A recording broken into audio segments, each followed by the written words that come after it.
A light magnitude 2.9 earthquake hit 37 kilometers, 23 miles, away from Ukiah, California, United States, in the evening of Sunday, May 11, 2025 at 8:43 p.m. local time, GMT-7. The quake had a very shallow depth of 2.5 kilometers, 1.6 miles, and was not felt, or at least not reported so.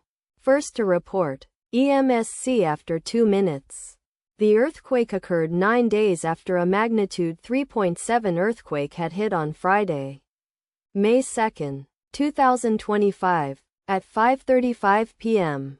GMT-7 local time, in 82 kilometers, 51 miles, distance to the south. Data source from Volcano Discovery. Did you feel it?